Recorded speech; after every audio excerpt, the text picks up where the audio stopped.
네, 여러분, 우리 계속해서 이제 199번 보도록 하겠습니다. 소득세법상 이자 소득에 대한 설명으로 옳지 않은 것은 이라고 했네요.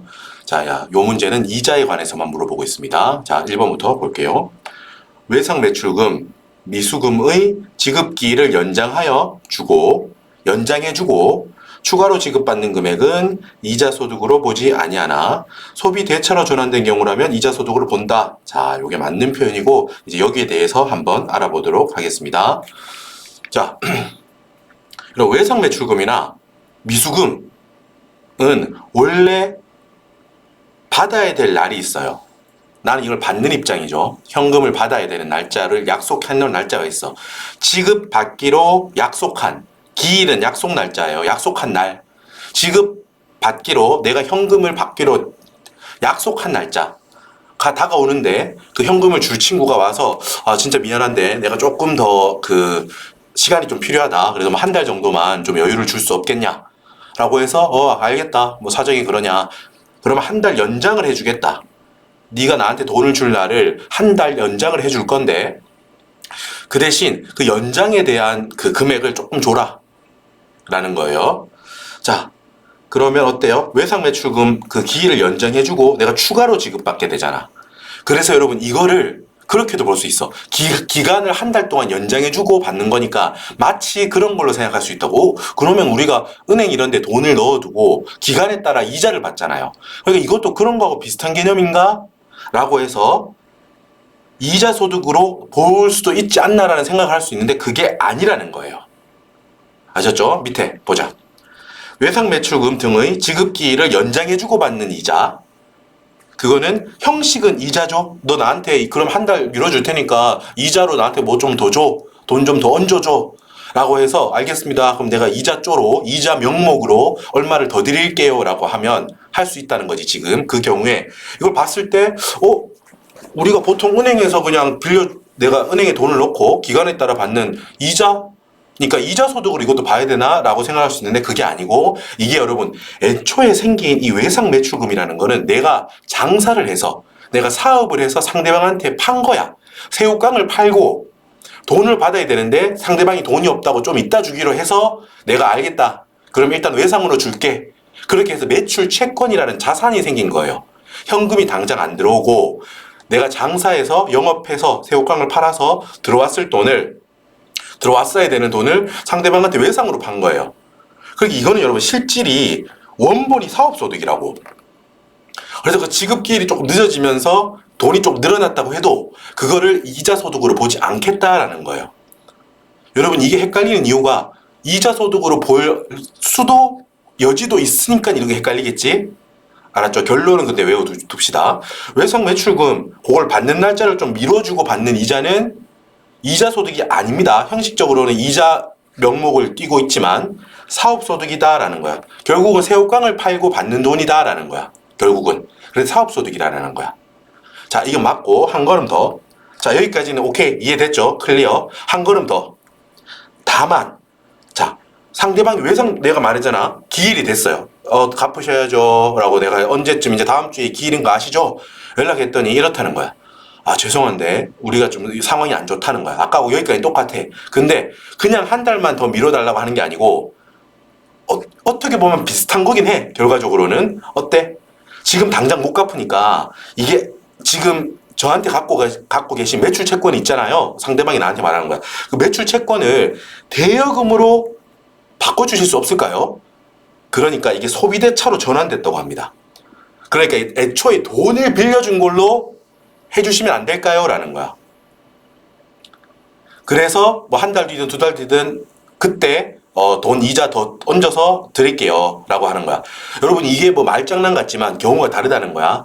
그냥 단순히 앞쪽에 초록이 같은 경우는 그냥 외상매출금의 지급기일이 늦어져서 얹어주는 거는 형식적으로는 이자지만 실질적으로는 사업에 관련된 거니까 사업소득으로 한다. 여기까지고 지금 이 경우는 내가 갖고 있던 건 기존의 매출 채권이었다고. 새우깡을 팔고 돈을 받을 권리. 매출 채권이었다가 이번에는 이게 뭘로 바뀐다고 아예? 매출 채권을 대여금은 뭐예요 여러분? 법인세법에서 가지급금이라고 부르잖아. 우리는 빌려준 거. 돈을 받을 권리야. 돈을 빌려주고 동일한 걸로 받을 권리. 그걸 소비대차라고 합니다. 금전 소비대차라고 해요, 이거를. 내가 돈을 빌려주고 동일한 자산을 받는 거. 어떤 자산을 빌려주고 그 자산을 그대로 받는 거를 소비대차라고 해요. 금전 소비대차로 바뀐 거야. 돈을 빌려준 걸로 바꾸겠다고. 아예 그 형식을. 아예 그 성질을. 매출 채권이 아니고 새우깡을 판 대금을 받을 권리인 매출 채권이 아니고 아예 자산의 성질을 대여금으로 바꿨다는 거야. 우리 그냥 돈 거래한 걸로 하자라는 거야. 돈 빌려준 걸로 하고 내가 거기에 이자 얹어서 줄게 라는 거야. 앞으로. 그 경우는 여러분 이야기를 들으니까 제가 어떤 말을 하려고 하는 것 같아요. 이거는 소비대차로 전환됐다면 이거 이렇게 해서 받는 이자 소득은 이렇게 해서 받는 이자는 이자 소득이 맞다는 거야. 이자 소득으로 보겠다는 거예요. 알겠죠? 그리고 이 이자 소득은 여러분 나는 새우깡 만드는 회사야. 돈을 빌려주는 회사가 아니잖아. 금전 대부업을 하는 회사가 아니잖아요. 금전 대부를 해주고 거기서 이자를 받는 거를 업으로 하는 회사가 아니라고 나는. 그런데 그냥 빌려준 걸로 하고 거기에 이자를 받게 되면 그게 바로 뭐예요, 여러분? 그게 우리가 소위 말하는 비영업 대금의 이익이라고 합니다.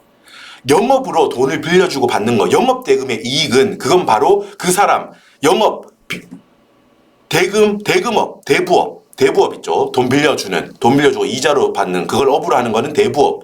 대부업이 받는 소득은 그건 사업소득이겠죠. 그거는 그 사람한테는 업이잖아, 그게. 헷갈리면 안 돼요. 무슨 말인지 알죠?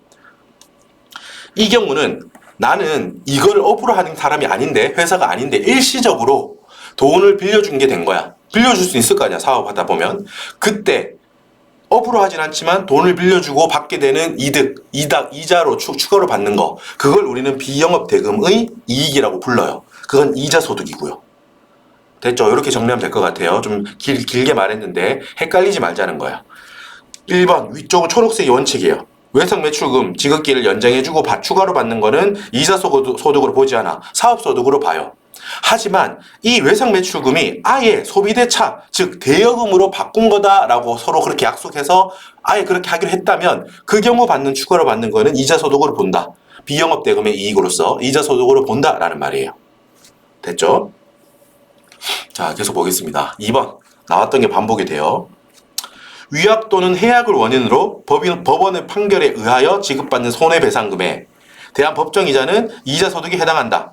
틀렸어요. 이거 정리됐던 거 기억나세요, 여러분? 밑에 갑시다. 계약이 뭔가 틀어졌어. 그래서 상대방이 나랑 상대방이 계약을 했는데 상대방이 뭔가 계약 사항을 어겼어. 그래서 그 위약금으로서 손해배상금을 내가 받았대. 그 경우는 기타 소득이에요. 이자 소득이 아니야. 그렇게 해서 받는 법정이자, 배상금, 법정이자 등은 기타 소득입니다. 비교할 게 뭐였어요? 내가 교통사고가 나서 몸이 다쳤어. 거기에 대한 배상으로 뭘 받거나 명예훼손, 마음이 다쳤어. 그래서 내가 받는 거는 그건 과세 제외야. 다쳐서 받는 거니까. 그걸 위로하기 위해서 받는 거니까. 여러분 이런 느낌으로 외우시는 게 좋아요. 그렇기 때문에 어때? 이자 소득이 아니라는 거죠. 나왔던 거니까 빨리 넘어가겠습니다. 계약의 위약 또는 해약을 원인으로 지급받는 부당이득 반환 시 지급받는 이자는 이자 소득으로 보지 않는다. 맞아요. 2번, 3번이 같은 내용이라는 거겠죠, 여러분? 그죠? 계약의 위약으로 받는 부당이득 반환 시 지급받는 이자는 큰 틀에서 아까 방금 말했던 거예요. 이자 소득으로 보지 않는다라는 거예요. 기타 소득으로 본다는 겁니다. 자, 4번 우리 또 나왔습니다, 여러분. 살짝 표현이 달라졌지만 본질은 같아. 읽어볼게요. 이자 소득 금액의 계산에 있어서 경매 관련 소송 비용, 대여금 관련 차입금의 이자, 대여금 알선 사례비 등은 필요 공부를 공제하지 아니한다. 맞죠? 맞는 표현입니다. 제가 아까 길게 설명드렸어요. 어떻더라도 이런 경매 관련 소송 비용, 대여금 관련 차입금의 이자, 대여금 알선 사례비 등이 실제로 경비를 사용하였고 그 지출이 입증되더라도 뭘로 봐주지 않는다? 필요 경비로 봐주지 않는다고요. 중요하다고 했어요, 여러분. 4번 맞는 표현. 금융기관이 환매기간에 따른 사전 약정이자를 적용하여 환매도 할 것을 조건으로 매매하는 채권의 환매 조건부 매매 차익은 이자 소득에 해당한다. 맞는 표현이고 여기 어떤 내용인지 볼게요. 자, 일단 여러분 내용을 잠깐 개념을 빨리 설명드리겠습니다. 환매 조건부 채권의 매매 차익. A, 내가 A예요, 여러분. 상대방 B. 상대방한테 야, 너 나한테 채권 살래? 채권을 넘겨. 100원에 팔게. 그럼 현금 100원을 받았대요. 자, 보통 요렇게 막 일반적인 채권의 매매 차익이야. 이 경우는 원래 어떤 이득이 생기더라도 이거는 과세 제외예요. 아시겠어요? 근데 여러분 보세요.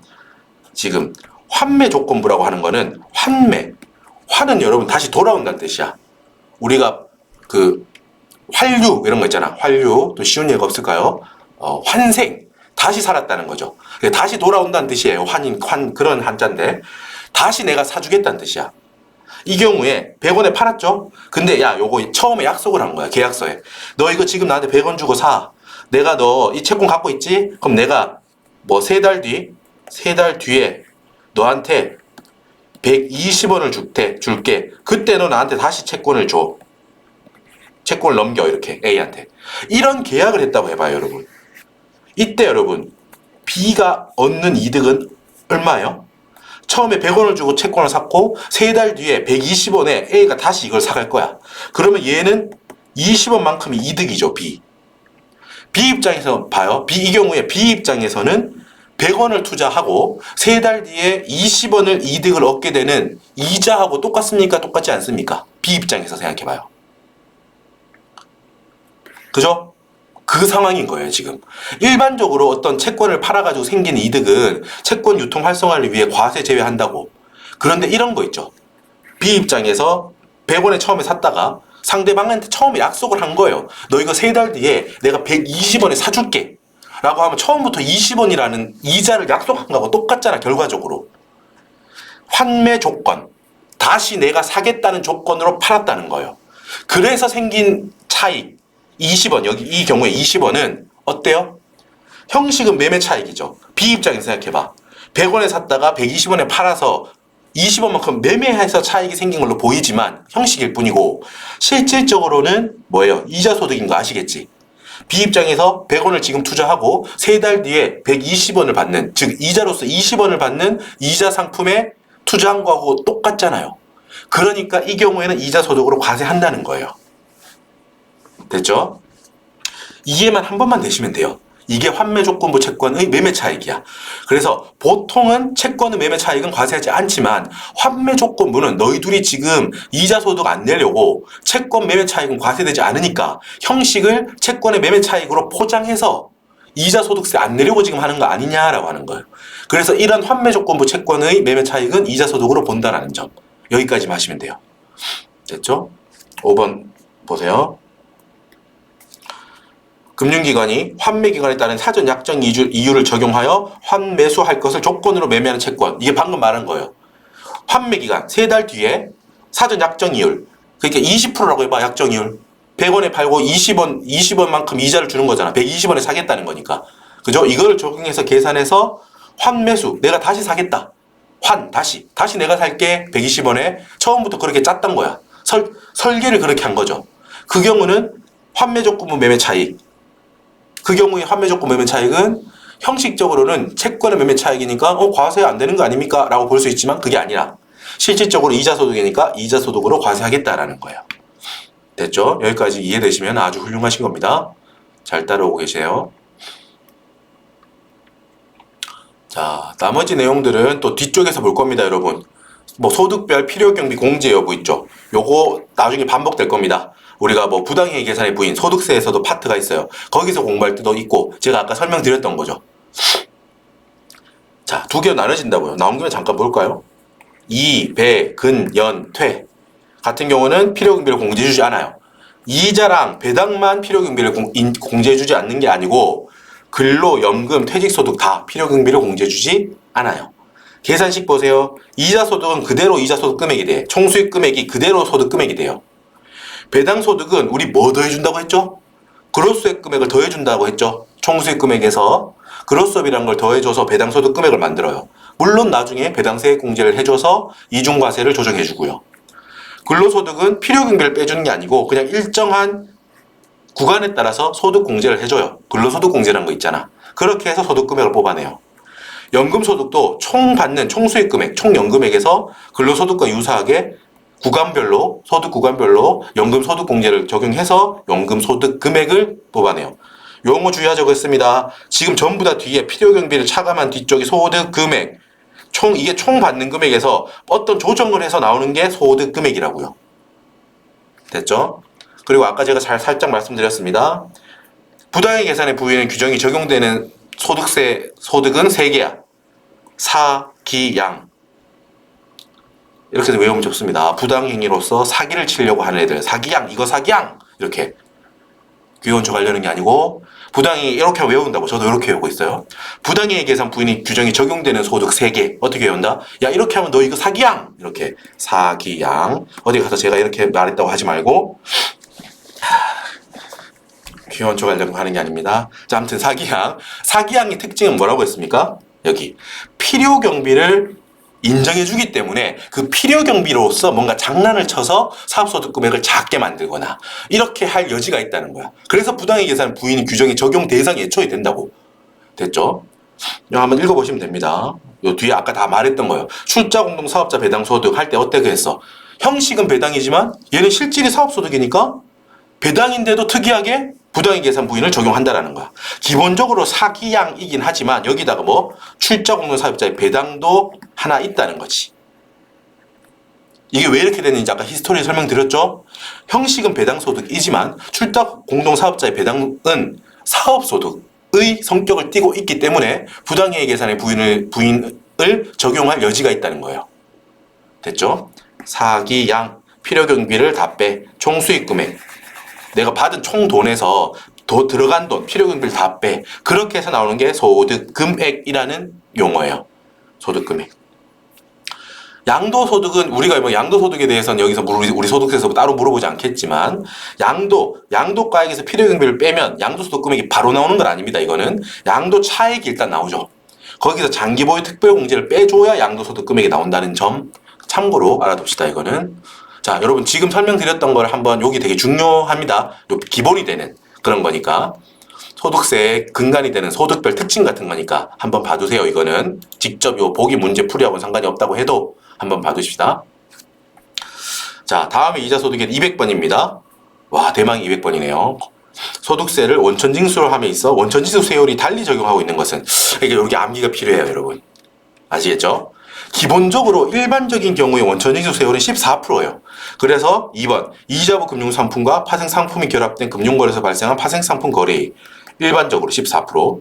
금융회사가 취급하는 환매조건부 채권 아까 제가 말했던 거 이건 채권의 매매 차익이지만 이자소득으로 본다고 했잖아. 그렇기 때문에 이 매매 차익은 14%로 적용합니다. 5번 채권 중도 매매하는 경우 보유기간 동안 발생한 이자 이것도 14%고요. 자, 여기 2번 민사집행법에 따라 법원에 납부한 보증금 및 경락대금에서 발생한 이자소득도 14%야. 1번도 14%. 자, 특이한 거 위주로 외울 수밖에 없어요. 이것도 이렇게밖에 할 수 없어. 대부분 14%고 좀 특이한 친구들 실질 명의가 확인되지 않는 거야. 이거는 좀 제재를 엄하게 해야 된다는 거야. 45% 하겠다는 거야.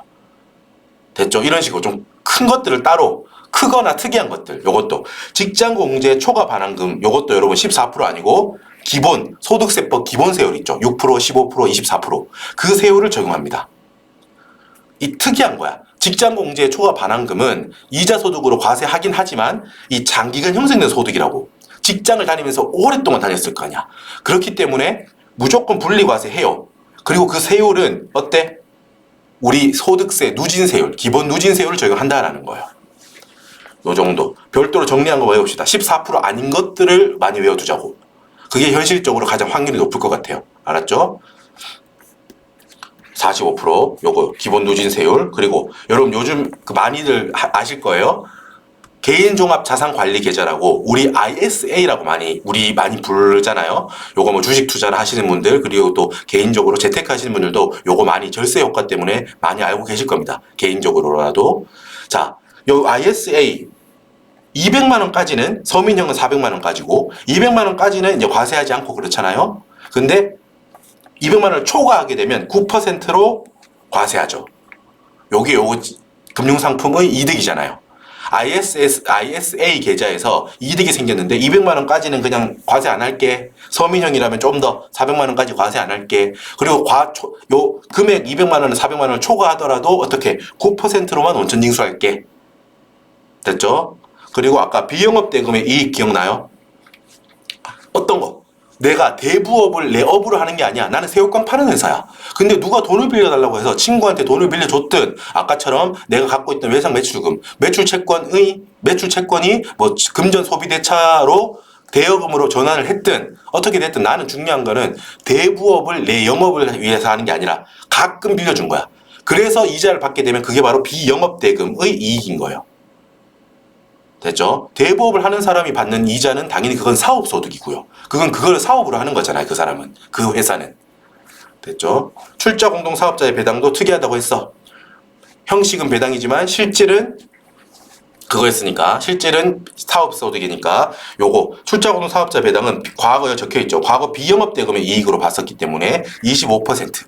히스토리를 다 알 필요는 없고요. 그냥 암기를 해야 됩니다. 요런 거는. 이 문제 같은 경우는 다 14%인데 직장 공제 초과 반환금. 요거 스토리를 최대한 넣으면 이거라고 했잖아. 직장 공제 초과 반환금은 직장을 오래 다니면서 생긴 건데 이걸 하나의 세율을 적용하면 불합리하다고 해서 이거는 어떻게 한다? 기본 세율을 적용한다. 그리고 완전 원천 징수로 완전 분리 무조건 분리과세 한다. 누진 세율을 적용해서 원천 징수한 다음에 그걸로 더 이상 과세하지 않는다. 과세 종결. 특이하다. 요렇게 외워둡시다. 되셨죠? 자, 우리 이제 마지막 문제입니다. 이자 배당소득의 마지막 문제. 배당소득의 수입식입니다. 많이 나오죠? 잉여금의 처분에 의한 배당, 잉여금 처분 결의. 요거 여러 번 했잖아. 더 설명 안 드릴게요. 요거는 반복 안 할게요. 출자 공동 사업자의 배당 똑같죠? 요것도 형식은 배당이지만 실질은 사업으로 보니까 장사한 그 해의 과세소득으로 보겠다. 이자 소득을 보겠다. 과세기간 종료일로 한다. X 1년 말로 하겠다는 거지. 3번 법인세법에 의해 처분된 배당. 이게 뭐라고? 인정배당이라고 했잖아. 당해 사업연도의 결산 확정일. 보통 이게 주총일이라고 했습니다. 결산 확정일. 5번 국외 집합투자기구로부터 발생한 배당은 지급받은 날이에요. 요거 5번 집합투자기구로부터 이익은 지급받은 날 현금주의인데 단 원본 전입하기로 한 특약이 있는 경우의 분배금이라면 원본에 전입되는 날, 요런 거. 이걸 뭐냐면, 여러분 어렵게 생각할 필요 없고, 집합투자기구로부터 이익을 받는데, 내가, 야, 나 그 이득 나한테 주지 말고, 내 원본을 크게 만들어줘. 그래서 또 이자를 더 벌어와. 라는 특약을 처음에 했다는 거예요. 그건 여러분, 내가 현금을 안 받기로 했잖아. 그리고 원본에 다시 그걸 엎어달라는 거야. 여러분 이것도 여러분 뭐 주식 투자나 이런 거 하다 보면 이런 상품이 있잖아. 내가 배당에 대해서 분배금을 받는 경우가 있고 그렇게 하는 게 일반적인데 그렇게 하지 않고 보통 뭐 TR, 토탈 리턴이라고 이걸 다시 전부 다 다시 거기 엎어서 또 거기에 추가로 넣어달라는 거야. 내 원본에 그걸 이자를 더해서 내가 받은 배당이나 이자를 더해서 그러면 어때? 원본에 더 커지는 거니까 재투자가 되는 거죠. 뭐 아무튼 그런 특약이 있다는 거야. 그런 경우에는 현금을 내가 안 받고 원본에 전입하기로 했으니까 원본에 전입되는 날이 내가 현금을 받은 날하고 마찬가지지. 무슨 소리야? 내가 만약에 현금으로 받았어. 그걸 내가 그냥 다시 원본에 더했다고 생각해. 입금했다고 생각해봐. 투자했다고 생각해봐. 그렇죠? 그 똑같은 말이잖아.